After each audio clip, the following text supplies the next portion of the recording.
जनपद हापुड़ के नगर क्षेत्र में एक दिन पहले एक फायरिंग की घटना को अंजाम दिया गया था, जिसका मास्टरमाइंड खुद वादी ही निकला। बता दें, पुलिस ने जल्द ही घटना का खुलासा करते हुए 3 अभियुक्तों को गिरफ्तार किया है, जिनके कब्जे से एक अवैध तमंचा, 3 जिंदा कारतूस, एक खोखा व एक मोटरसाइकिल बरामद की। मिली जानकारी के अनुसार वादी दीपचंद व प्रतिवादी सत्यवेद के बीच देहरादून में किसी जमीन को लेकर विवाद चल रहा था, जिस कारण दीपचंद ने दूसरे पक्ष पर दबाव बनाने के लिए खुद ही फायरिंग कराई थी। जनपद हापुड़ से देखिए तेजवीर सिंह सागर की खास रिपोर्ट। 9 तारीख की रात को एक सूचना मिली कि कुछ 2 व्यक्ति एक स्विफ्ट डिज़ायर कार में जा रहे हैं और कोतवाली में निज़ामपुर के पास में इनके ऊपर फायरिंग करी गई। एक व्यक्ति के कंधे में गोली लगी थी, कंधे के पास बाजू में, और बताया कि काले रंग की होंडा शाइन मोटरसाइकिल पर सवार एक व्यक्ति थे जो गोली मार करके चला गया।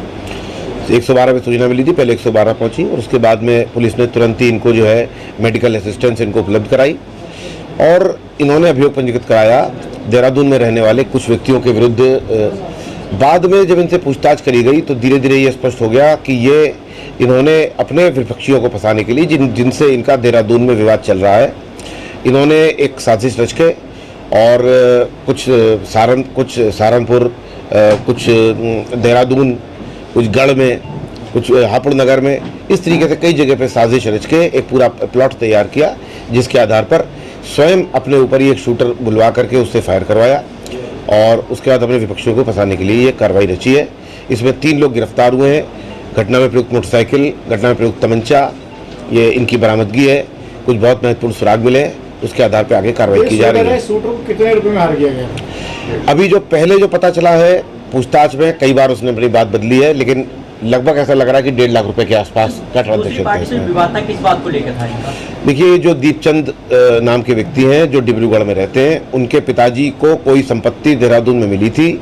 उस संपत्ति पर वहीं की एक स्थानीय महिला जो कि इनके दूर से इनके कई रिश्तेदार भी लगती हैं, उनसे मुकदमा चल रहा था, विवाद चल रहा था।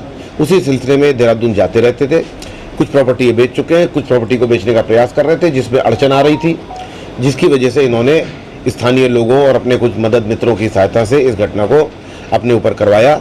इसके लिए ये गढ़ में भी रुके, कुछ दिन से गढ़ में रुके हुए थे, कुछ दिन हरिद्वार रुके थे। वहाँ भी इसका जानकारी तो ये हुई है कि वहाँ भी प्लान था कि पहले वहाँ पे करा जाएगा, मगर वहाँ पे किन्हीं कारणों से नहीं हो पाया, फिर गढ़ में नहीं हो पाया।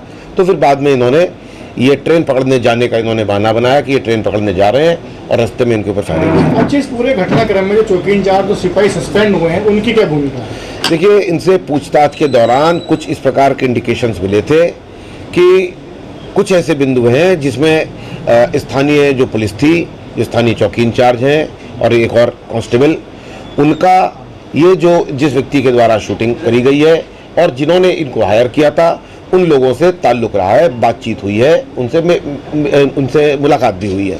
तो ये बहुत महत्वपूर्ण सूचना थी। अब इसकी गहराई में जाकर के इन बातों की जांच करी जाएगी, इसीलिए जो है उनके विरुद्ध कार्रवाई हो रही है। कहीं ऐसा तो नहीं है कि जो कि चौकी इंचार्ज उसी क्षेत्र में घटना हुई, तो चौकी इंचार्ज कहा किसी घटना क्षेत्र में घटना हो? देखिए, अभी बिना किसी पुष्ट साक्ष्य के ये बात को कह देना गलत भी है, अर्ली भी है और काफ़ी गलत भी है। अर्ली भी है ये बात अभी कह देना। अभी हमको 24 घंटे के भीतर इन मुलजिमों को जेल भेजना है, हमारे पास में समय की बाध्यता होती है, इसलिए बहुत गहराई से हम उसकी पुष्टिकारक जानकारी नहीं कर पाए, लेकिन जल्दी हम इस बात की पुष्टिकारक जानकारी करेंगे। यदि किसी भी स्तर पर किसी व्यक्ति की संलिप्तता इसमें मिलेगी, उसके विरुद्ध भी इसमें दंडात्मक कार्रवाई की जाएगी। कौन सी चौकी क्षेत्र का मामला है? ये थाना हापुड़ नगर की चौकी टीपी नगर है।